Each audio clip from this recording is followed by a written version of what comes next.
नमस्कार, मैं हूं आपके साथ ज्योति कनौजिया। आइए नजर डालते हैं फटाफट खबरों की ओर।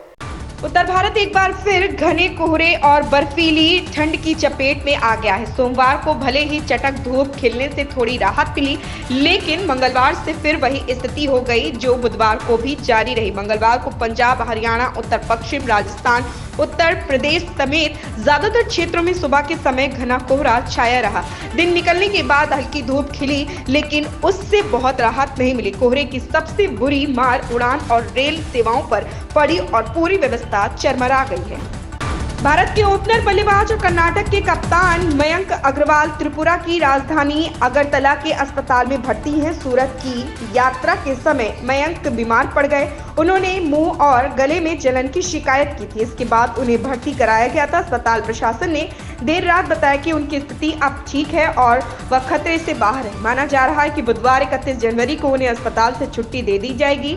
मयंक ने अस्पताल में भर्ती होने के बाद पुलिस में शिकायत दर्ज कराई। उन्होंने साजिश का आरोप लगाया है। एलन मस्क को अमेरिका की डेलावेयर कोर्ट से बड़ा झटका लगा। कोर्ट ने 44 बिलियन पाउंड की डील को रद्द करने का सुनाया फैसला। मस्क की इलेक्ट्रिक कार कंपनी टेस्ला ने 2018 में 55.8 बिलियन अमेरिकी डॉलर 44 बिलियन पाउंड का भुगतान सौदा किया था। टेस्ला के इस डील के खिलाफ शेयर धारक ने मुकदमा दायर कर दावा किया था कि कंपनी की तरफ से अधिक भुगतान किया गया है।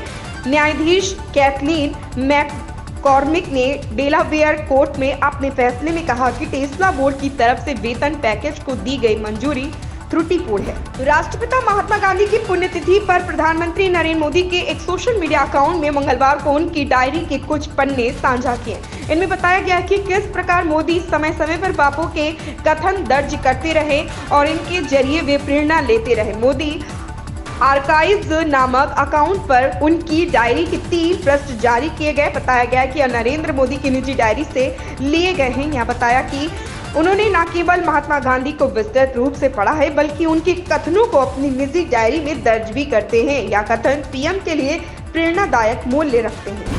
भारतीय नागरिकों सहित H-1B कर्मचारी अमेरिका छोड़े बिना अपने वीजा को नवीनीकृत करने के लिए आवेदन करना शुरू कर सकते हैं।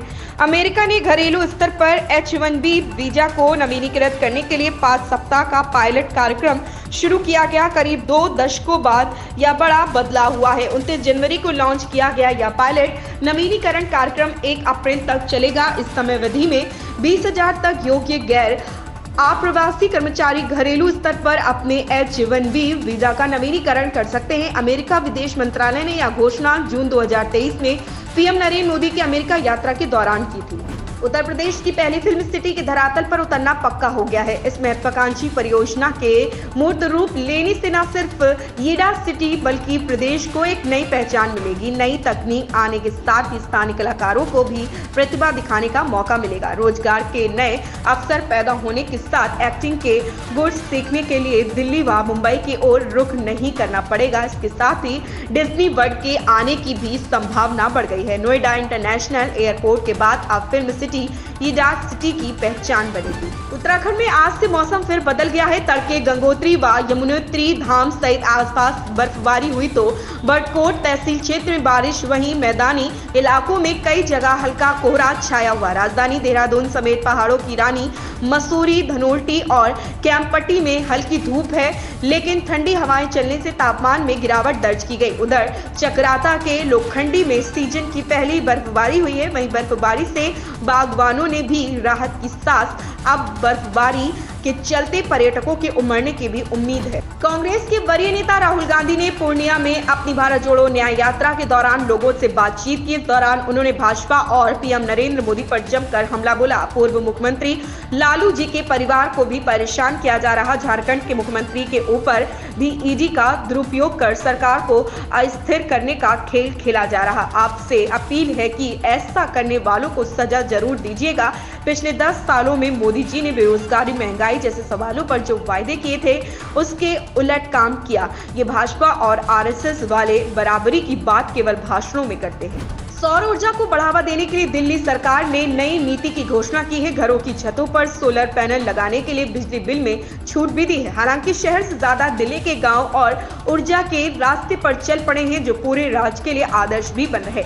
यहाँ घरों से लेकर गौशाला और जैविक खेती तक में सौर ऊर्जा का इस्तेमाल किया जा रहा। दिल्ली का अकेला ज्योति गांव सोलर पैनल के जरिए 50 मेगावाट से भी ज्यादा बिजली पैदा कर रहा। यहाँ वही गांव है जहां पर डॉक्टर स्वामीनाथन और उनकी टीम ने 1960 के दशक में इस गांव को प्रयोगशाला में विकसित किए गेहूं के बीज लगाने के लिए चुना गया था। इन गांवों में किसानों ने सरकार की नई नीति पर खुशी भी जाहिर की है। भारतीय टीम इंग्लैंड के हाथों पहला टेस्ट हारकर 5 टेस्ट मैचों की सीरीज में 1 से पिछड़ गई है। टेस्ट सीरीज में पिछड़कर वापसी करना आसान नहीं रहा, लेकिन यह असंभव भी नहीं है। भारत की ओर से 1932 में खेले गए पहले टेस्ट के बाद से टीम इंडिया पहला टेस्ट हारने के बाद 6 बार वापसी कर सीरीज जीत चुकी है। 2 बार भारतीय टीम ने यह उपलब्धि अपने घर में इंग्लैंड के खिलाफ हासिल की। ऐसे में रोहित शर्मा की टीम से इस बार भी वापसी की उम्मीद लगाई जा सकती है। इन खबरों में बस इतना ही। बने रहें हमारे साथ।